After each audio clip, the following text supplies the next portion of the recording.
Hey, how's it going out there, everybody? Hope everybody's having a great day. It's weekly recap time. Let's talk about the previous week. This week's from a couple weeks ago. I'm a little behind on these, I'll be honest with you. But I do these every week. No skipping weeks, good weeks, bad weeks, and different weeks. They're all here. If you're not a channel subscriber, maybe think about subscribing. If you enjoy the video, give me the like button if you make it to the end. I do appreciate it. Let's talk about weekly recap a little bit. So I'm leased to an 80-20 split carrier. I pull a reefer trailer and run a pretty fuel efficient operation. Of course, we're on winter fuel. Wind is a blowing and whatnot. So yeah, it's dropped off some. I need an oil change as well, just to be honest. But I talk about the variable cost. I talk about the loads a little bit, why I took them, my strategies. I talk about stuff like that. And I don't talk about the carrier I'm leased to. I don't talk about my fixed cost. I did pay off my truck last week. So no more truck payment for this guy.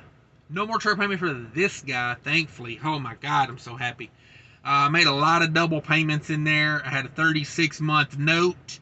The goal was to get it done in 18 months. I got it done in about 21 months. So, I had a couple months there where I couldn't make double payments or whatever, But yeah, I actually made too much of a payment this last time. I thought I still had 2 payments left. So they had to refund me some money because I deposited too much money. So truck payment is paid off. No more truck payment. So now we're going to really start stacking some cash. Now that I got my truck payment paid off, kind of motivates me to go to work even more than I was. Just how it is. I like money. I just like money. So let's talk about this week. Let's talk about what's going on here in this freight market, this beautiful freight market we're in. Fuel costs are still rising, so we're dealing with that right now. But if you fuel your own truck, be sure to check out Mudflap. I know I talk about it a lot. I'm always flapping about Mudflap, but it's because it's a good thing. It's a good thing. If you're an owner operator, check it out. Could save you some cash money and whatnot. Excuse me. So let's talk about this week. Let's get into these numbers, okay? First load I took out, I went from Minnesota to Ohio. This is not typically a lane I run, okay? I'll just be honest with you. They booked this load for someone else. Someone else was having some issues. They called me, said, hey, instead of us canceling this load and the broker being irritated about us, you want to run this load? And I said, hey, yeah, sure, why not? Why not? That's what I do. I move freight. You got freight to move, you call me. Like, yeah, I ain't hating on it. I don't mind going to Ohio. It's not like I hate that lane. I mean, I run out to New Jersey, Pennsylvania a lot, so I mean, I kind of go that way anyway. My thing is, normally I do loads like, 1,000 miles on the low end to 1,500 on the high end. I run them out. I run them back. To me, that's the sweet spot, especially living in a far edge part of the country like Minnesota. It's easy to get Louisiana's 1,200 miles, North Carolina's 1,500 miles, New Jersey's 1,200 miles. It's just, it's just the lanes I run. Georgia's 1,200 miles. It's kind of the areas I run. So this load was fitting my wheelhouse, and actually, I kind of like this week. I wish I had more weeks like this week. I'll be honest with you.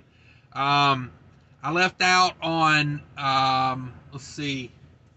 left out on a Wednesday on this week, and I returned on a Sunday for a Sunday delivery. 3 stoppers on Sunday. These were store deliveries straight into the store. So I was done Sunday midday. I left out on a Wednesday morning. I was back Sunday morning, and then I had a couple days off. You know what I mean? I mean, once I talk about these numbers, oh God, I'm loving this freight market. So anyway, let me run down these loads real quick. Minnesota to Ohio, 838 total miles on that load, 25,000 pounds, 26 degrees. That load paid $4,300. Love that stuff. Next load picked up 7 miles away. literally in the same little industrial area, 7 miles away. I don't even think it was 7 miles. I think the only reason I put 7 miles on the truck was because I went to a truck stop and sat for a couple hours waiting on the reload and then came back. It was literally like in the same industrial park. Love it when it lines up like that. So that load was Ohio back to Minnesota, delivering to Sam's Clubs, actual stores, not the distribution center. 3 deliveries. It was a load of dairy products, and it just went straight to the stores. I like that. I like that because they don't want you to get there too early on those store deliveries, but I was like an hour and a half early on average, and only one of them said anything about me being there too early, but she still unloaded it. So yeah, she was just giving me grief at that point, I think, but they all unloaded it. My final delivery, if I remember correctly, it started really early, like 5 in the morning. I had like a 5 in the morning, an 8 in the morning, and then a 10 in the morning. I think I was all in and done by like 9 o'clock. By like an hour drive back to the yard.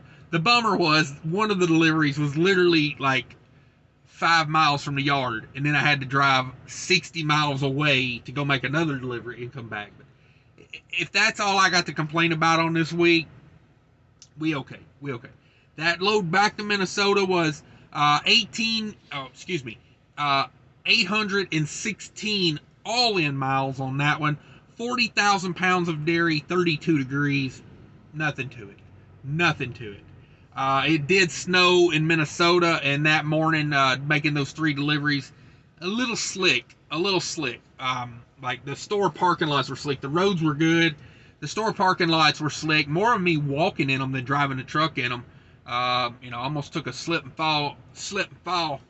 I remember that because my back is still a little sore from when you slip and you catch yourself. Oh, I twisted my back. It was no good. Anyway, total for the week, $6,850 total gross for the week. Like I said, 80-20 split carrier. My cut, $5,480. $5,480. Let's see, 1654 all miles. That's $414 a mile all miles. I know I had a little deadhead on both loads. Like the first load was 50 miles deadhead. The second load was 7 miles deadhead. So when you keep your deadhead down to 3%, that helps your all miles average. So 414 all miles. That's 331. My 80%. All miles was $331 a mile. That is very profitable for me, especially with the paid off truck payment. That's gonna be a banger. Loaded mile, and I only do loaded miles to let you know what the freight market's doing. That is $429 a mile. The load out paid very well, and I know that's why they called me. They did not want to cancel that load because they had got a really good rate on that load. And, you don't want to mess up something like that. You don't want to mess up a connection like that. You don't want to make that broker mad. So I was happy to go do that because that helps the carrier, That's a team player mentality. And, also I use that as negotiating skills in the office, whenever I call in and say, hey, I need a load for Tuesday, I say, hey, and by the way, you remember when I saved your butt last week? Give me the good stuff.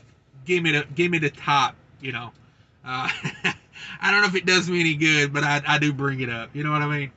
I do favors, but not for free, right? Total variable cost here. We're talking $728 in diesel. Like I said again, be sure to use that Mudflap app. Use my promo code down in the description if you would. It's a short week, not a lot of diesel used. $728 on diesel. And to clarify, these numbers I'm giving you right here, these are the numbers that I bought. This isn't necessarily what I use, because sometimes I'll get a guy saying, well, if you're getting 7 miles a gallon or 8 miles a gallon, how are you spending, X amount on fuel in a week where you only ran 1,600 miles? And be like, well, possibly because, if I'm going home for a couple days, I'm going to top them tanks off right before I get home. I want to buy that heavy treated fuel because the truck's going to be sitting in the cold for a couple of days. So I want to buy a treated fuel, and if it's going to be really cold, may even put a little anti-gel on top of them. I hate a gelled up truck. It really hurts my feelings. So $7.28 on diesel, $50 on reefer. I think it was the load. Both of these loads were start and stop loads, and it's like the reefer unit never kicked on. It was like the perfect time of year to be running 25-degree loads, or 26 in a 32. I mean, it was like the reefer never kicked on. Never kicked on. Beautiful thing. $50 in reefer, $30 in DEF. Has anybody noticed DEF prices are just like climbing on us every week? Every time I go to buy it, it's a little higher than it was the week before. I'm like, what are we doing? What are we doing? Why is DEF going through the roof? But anyway, $68 on tolls. I did dodge a lot of tolls. This went out to Ohio. Those tolls are for going through Chicago. I was on a little bit of a time crunch, so I did go through Chicago. But as soon as I got out through Chicago, I take 94 to Indiana 49, Indiana 49 south to US 30, US 30 across Indiana. That's just how I run it. Saved me like $50, like $50 in tolls. So that's what I did. And it was a more direct route because where I was delivering was down around 30, so it worked out better that way. But I did pay $68 in Chicago tolls out and back. I did scale that load coming back, just because it was 40,000 pounds, and the place I loaded at, I didn't have a lot of confidence in like anything they did, so I scaled that load right after I left with it. Total variable cost, $889. We bring over my $5,480. That is my 80% of the gross. We subtract the $889 from that, and that leaves me $4,591, $45.91 to do what I have to do with on a 5-day work week. Now, I'm going to be honest with you. This is not a stellar week. This $68.50 in the thumbnail, ain't nobody clicking on that because they're gonna be like, that's not impressive, Cash. I'm gonna be like, you know what? It is to me. It is to me. That I can go out, not even run hard. This is 1,654 miles in a week. 1,654 for the week. I mean, I literally left out on, I left out at like 10, 11 o'clock on Wednesday morning. Like, I went out and ate breakfast with the family, left out, went and picked up a load, went to Ohio, came back, was done by midday Sunday. So I still had Monday, Tuesday, Wednesday. Technically, this is like a 4-day week.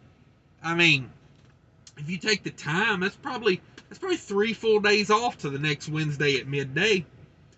So yeah, when I can make $4,500, almost $4,600, and basically what is a 4-day work week, I'm going to take it all the time because it allows for a nice work-family balance.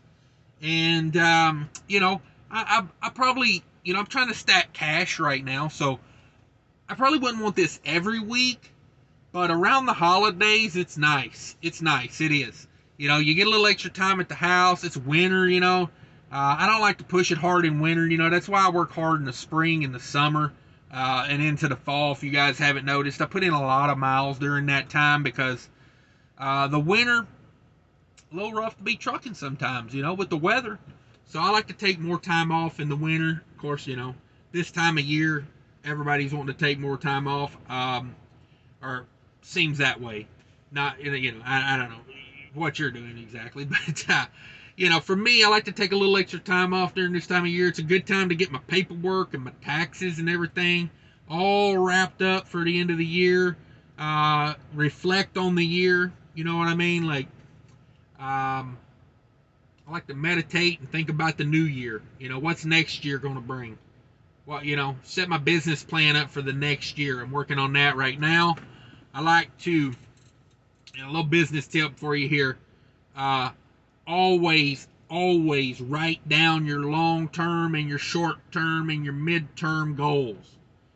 Get you a little cheap notepad. Just, write the year at the top of it. Write down some things you want to accomplish. Small things, medium things, bigger things. Just write it down. Because putting it on paper and thinking about it is the best way to accomplish those goals. Now you got to go do something about it once you write it down. It's not like write down, win Mr. Olympia, and then, eat a bag of potato chips and think about it. You're going to have to lift some weights, or something like that. But just a little train of thought there. I never really believed in a lot of that, but I had a business outside of trucking, and it was funny. First time I'd ever done this, I wrote down the first 3 years of what I wanted to accomplish with that business. And it was so weird. I went back like 4 years, 5 years later and got to looking at that. And I was like, damn, it almost went line for line for the first 3 years of the way I wrote it down. Now, is it always going to happen like that? No. But I also don't think things would have went as well if I hadn't have done that, because I had it in my mind, these things I wanted to accomplish. But anyway, now I sound like I'm preaching to myself, so I'm gonna get off the pulpit here. Thanks everybody for watching. Like I said, if you made it this far, give me the thumbs up. Check out the description down below for the Mudflap link.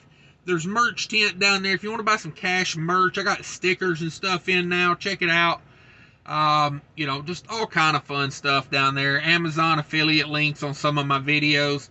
You guys check those things out. You might find something you like. I appreciate everybody. Take care of each other out there. God bless. Have a great night.